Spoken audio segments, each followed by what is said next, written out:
So will the gold-backed unit challenge US dollar dominance? Is this another bricks in the wall? Hello, everyone. I'm Mike Wilkerson. I'm the founder of Stormwell Advisors, the host of Stormwell.com, and the author of Why America Matters, coming to you today on my YouTube channel. If you're enjoying this, please don't forget to give it a like, a share, and a subscribe. Here we go. Let's get into it.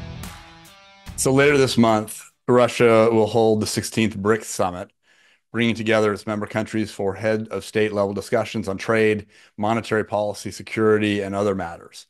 This capstone summit follows a month-long series of ministerial level and subject matter meetings amongst the BRICS alliance. Members in attendance alongside host nation Russia include Brazil, China, India, Egypt, Iran, South Africa, and the United Arab Emirates. Additionally, prospective member applicants from 34 countries, including regionally important non-aligned nations like Nigeria and Turkey, are expected to participate on the sidelines. One of the main topics to be discussed at the BRICS summit is the alliance's monetary alternatives to the US dollar-denominated global system for cross-border trade and payments. Wearied of the weaponization of the dollar through US-led economic and financial sanctions, the BRICS are contemplating introducing a new alternative global currency system, global monetary system. In this case, the currency is referred to as the unit. The BRICS countries are already taking steps to trade with each other in their respective domestic currencies rather than use the US dollar. Specifically, since 2022, the BRICS are using mBridge, a multi-central bank digital currency, a CBDC platform, developed by the central banks in China, Hong Kong, Thailand, and the United Arab Emirates under the cover of the Bank for International Settlements Innovation Lab. This is an alternative to the US-controlled SWIFT network to conduct cross-border payments and settlements. Now, notably, Russia was kicked off of SWIFT in 2022, as Iran had been years before.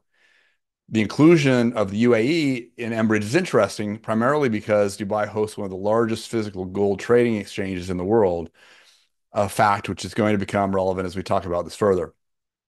Now, mBridge uses members' countries' currencies for cross-border trades, but ultimately, Indians want to hold the Chinese yuan no more than the Chinese want to hold rupees.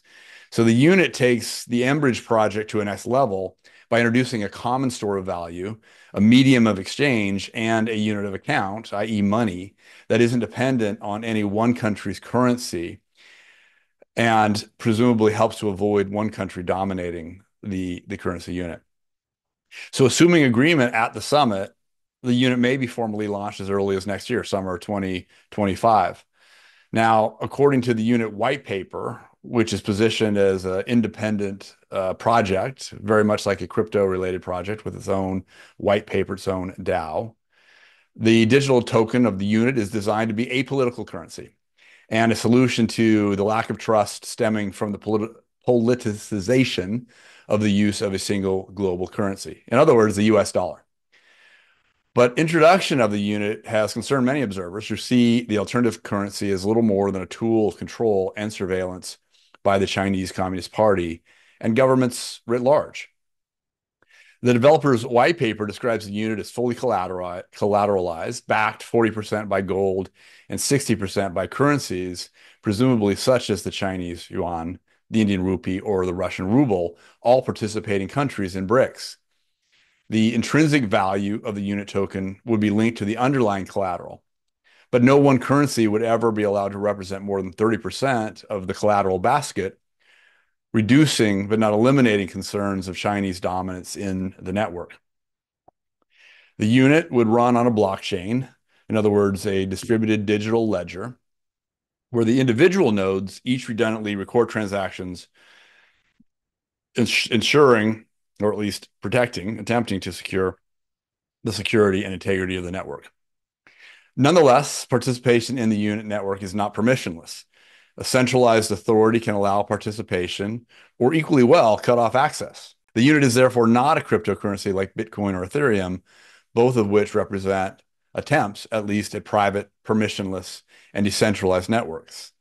Since there is no plan to enable reverse convertibility, In other words, you can't walk into a bank and redeem your unit token for gold and currencies. The unit token is not a stable coin like USDC, nor is the unit intended to replace local currencies or become legal tender in any country. Rather, its stated intent is to make global trade and capital flows more resilient and less sanctionable. The introduction of the unit represents a new phase in a long and slowly evolving decline of the US dollar as the global reserve currency. Now, earlier this summer, the International Monetary Fund published an update entitled Dollar Dominance in the International Reserve System.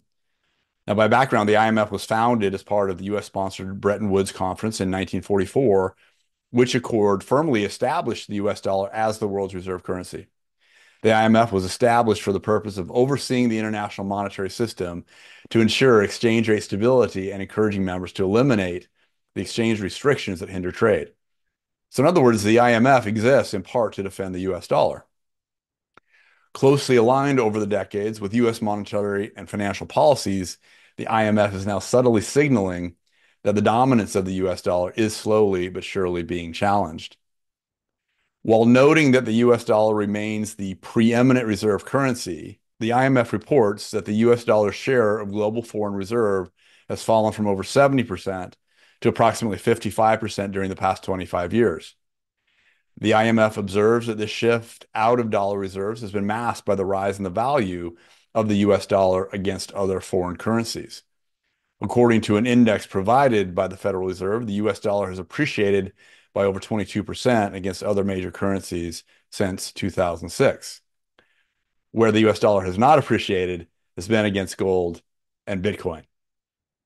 In any event, interestingly, the US dollar is not being crowded out in foreign reserves of other major global currencies, such as the euro, the pound, or the Japanese yen. Instead, is being replaced by non-traditional currencies, such as the Canadian and Australian dollars and the Chinese yuan, the renminbi. Collectively, these non-traditional currencies now represent over 10% of foreign exchange reserves globally, up from 3% a decade ago, but still a minor share and relatively unimportant. Fears that China's renminbi is poised to replace the US dollar as the global reserve currency seem unfounded or at least premature. The renminbi accounts for a mere 3% of global FX reserves.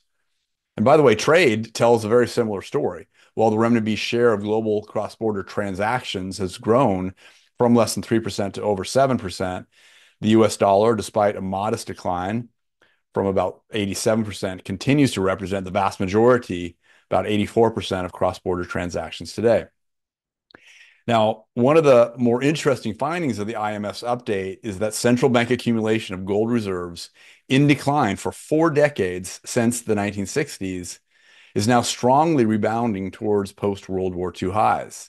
So the IMF finds that the financial and economic sanctions, such as those imposed on Russia by the US and its allies, have induced central banks to shift their reserve portfolios away from confiscatable foreign currencies into hard assets, such as gold. Central banks outside of the US dollar-denominated system, including those in China, Russia, India, and Turkey, have all recently been accumulating gold reserves. The potential introduction of the unit, along with the continued use of Enbridge, confirms that the BRICS nations are moving with all possible haste out of the US financial and monetary orbit. And this comes at a time when US government borrowing is at an all-time high, some 35 trillion and growing exponentially. And the United States net international investment position is at an all-time low of negative 22.5 trillion, both topics we've discussed recently. So while for the moment, the US dollar's continued dominance as the global reserve currency persists, its days appear numbered. I'm Mike Wilkerson. I'm the founder of Stormwall Advisors, the host of Stormwall.com, and the author of Why America Matters. Thanks for listening. If you have enjoyed this, please give it a like, a share, and a subscribe, and we'll see you next time.